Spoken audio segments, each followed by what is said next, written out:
Up next is the mid-90s high school teen drama martial arts movie, A Dangerous Place, which is about a young high school student who, in a nutshell, just infiltrates a rival karate gang to discover the cause of his brother's death. The movie stars T.J. Roberts, who was the lead in a number of PM Entertainment films.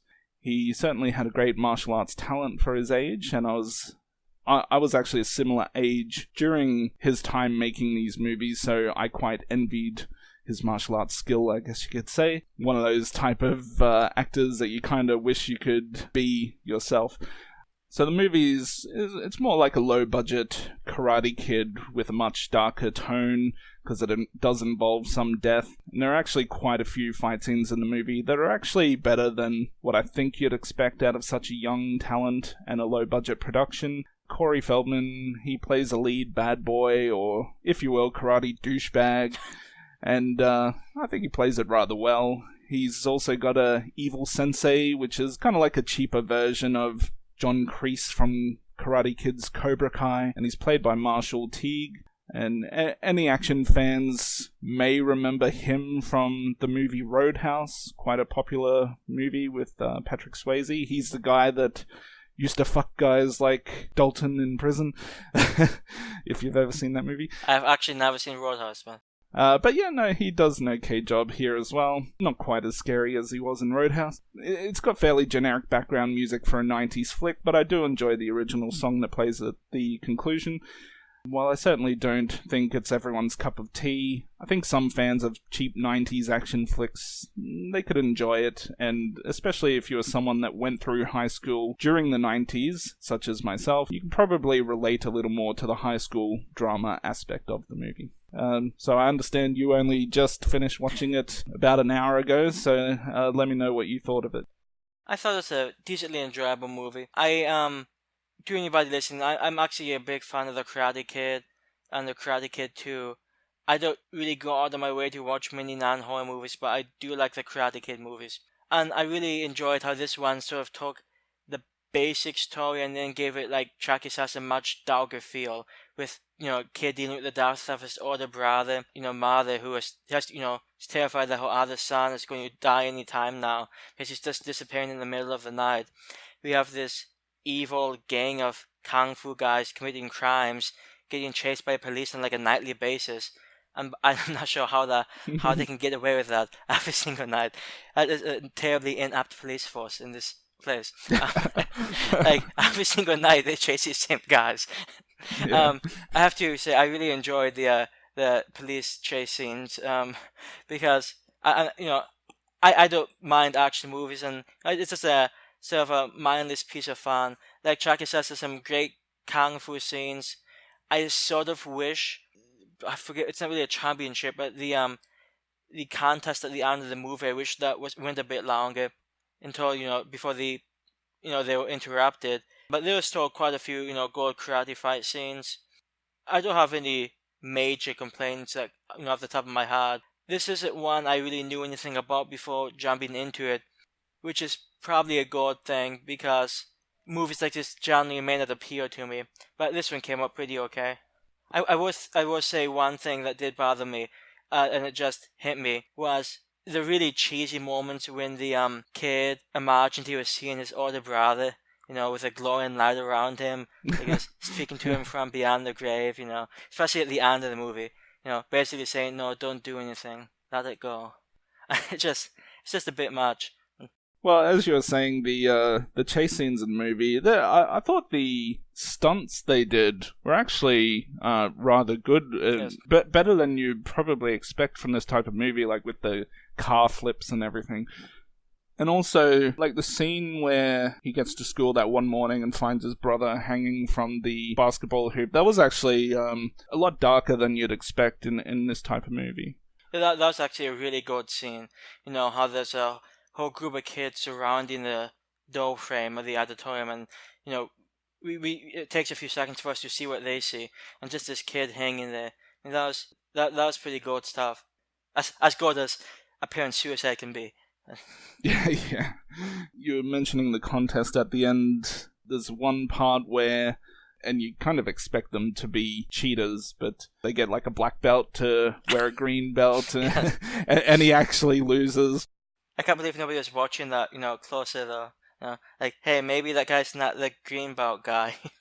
Yeah, and and also their plan to actually kill someone in the match. Because I was just reminded of the sweep the leg scene from the original Karate Kid. I'm thinking, well, this guy is so much more hardcore. He wants this kid to kill another kid, like in front of hundreds of kids. Talk about a dick.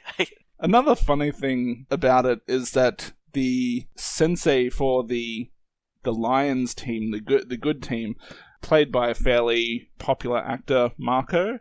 Now, I think the very first movie I ever saw him in was a movie called Taking Care of Business. You probably haven't seen it because it is I think it's a early 90s or maybe late 80s comedy with Jim Belushi, but there's a scene in the movie, or towards the end of the movie, he plays a businessman in this movie, and he's leaving a meeting at the end, and he says, or he copies what he heard someone say earlier in the movie, saying to this lady, "Nice titties," and that's all I can think about whenever I see him on the screen in this movie. I will say, I sort of appreciate how, the Lions are the good team, and the Scorpions are the bad team. That's very clear-cut ways we see animals.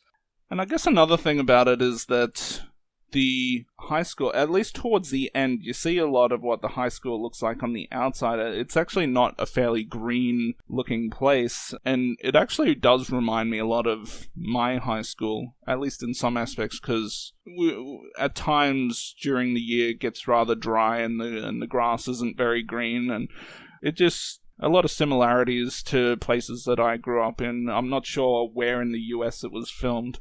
Yeah, that scene where it looks like it was filmed in Los Angeles, California.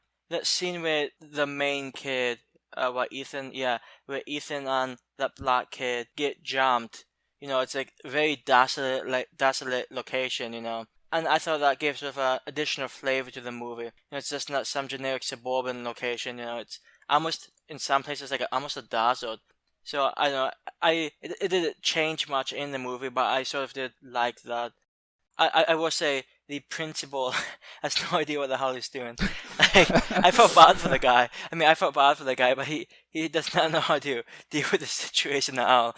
That once you can just go back to class. That sort of broke me up. And then when he says, "Yes, I'll go back to class," he's kind of like, "Oh, okay, I think that'd be a really good idea."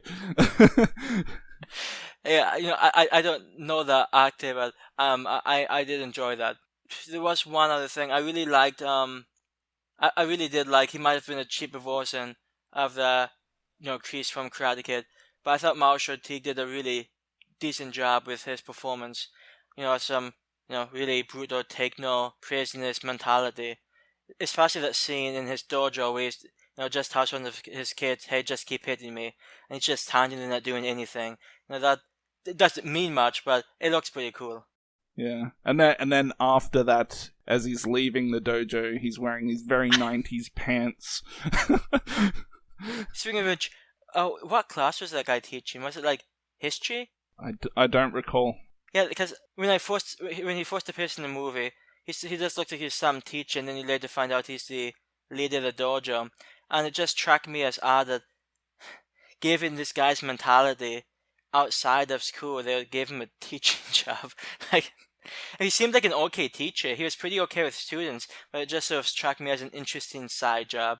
And then there's that one scene where they're having a fight at lunchtime, and he literally holds back the other teachers like, "Nah, let's watch this," rather than break it up. I can't believe the other teacher, actually listened. That's pretty. She didn't so much listen, but because he did kind of hold her and say, "No, let him fight." I did enjoy that scene. That's a pretty good fight scene, and I later enjoyed how the guy sort of mocked him. "Hey, that was a pathetic performance. You let him drag you into the fight, and you just suck." Yeah, you let a little guy beat you. But yeah, I mean, for me, it's a movie that relates a lot to me, just because I grew up in the exact same time period, and as you're growing up, you wish you could kick as much ass as this kid does. Has this kid been in many other movies? Is he still doing stuff? He's not really in anything recently. I believe he did at least 4 or 5 different movies, all from the same company. So I believe they, signed him to do a certain amount of movies all in one go, because they all kind of happened within the span of 2-3 years. So they just really pumped them out. And I believe they were anticipating that he would become some sort of star, which you can see because, he does have some good talent. Not necessarily a great acting talent, but a good on-screen martial arts fighting talent. I do have some of his other movies, so as I said, I grew up during the same time or same age that he was, roughly. The first movie, I think it was the first movie he did, called Magic Kid, which is also known as Ninja Dragons in some countries. That particular movie is kind of like Home Alone, but with the kid being, has martial arts skill and just kicks bad guys' asses. So it is fun, but also in a goofy kind of way. It is quite a comedic movie, and I quite enjoy that one as well. But I still think this is a better movie just because it's darker. It's a movie that I relate to quite well, just because I grew up in the same time period. It's reminiscent of a lot of cheap action movies that I like to watch during that time, and I really wanted to, be this kid. I never quite got to the point where I started doing karate or anything, but... You were close. I remember asking my parents if I could, and...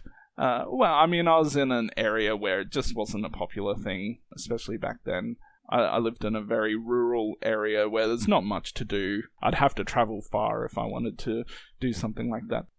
Overall, I rather enjoy the movie. I give it an 8 out of 10. Yeah, I have something to say prior to talking specifically about this movie. Since I'm mainly a horror guy, I don't watch that many non-horror movies. I know that Chucky was surprised that I gave Bloodsport such a high rating last episode. And I think that's because when I watch a non-horror movie, I'm not watching with nearly as critical an eye. I'm not, going into the movie thinking, well, I'm going to have to write a review on this later. I might as well, watch really carefully. Because of that, I really enjoyed A Dangerous Place. I did think it was amazing. But, when I was watching it, I never really felt bored during any scenes. Aside from the, dad brother popping up every now and again, I mostly enjoyed it. I enjoyed the crime sequences, and it had a very dark feel, which, again, I enjoyed. I would probably give this movie an 8 out of 10. It's, not as good as other, action movies, but, for its time and for being a somewhat obscure movie, I don't hear many people talking about this one whatsoever. I think it's pretty decent, and I can see myself watching it again pretty easily. Yeah. You said that Karate Kid 1 and 2 are movies that you quite enjoy. How does it fare compared to those? I would say Karate Kid, and a lot of this is because since I grew up watching those movies, it is more of a nostalgic feeling. Because there were some things I liked more about this movie, but since I grew up with Karate Kid's probably like a 9.5, and the second Karate Kid, probably somewhere like a 8.5, 9. Both I think are really decent movies. And I also enjoyed, and I can already hear some people cringing, the 1994 The Next Karate Kid with Hilary Swank. I actually enjoyed that one. So that sort of shows my taste in non-horror, much like my taste in horror, sort of all over the place. Which we may or may not find out more as we continue talking about these types of movies.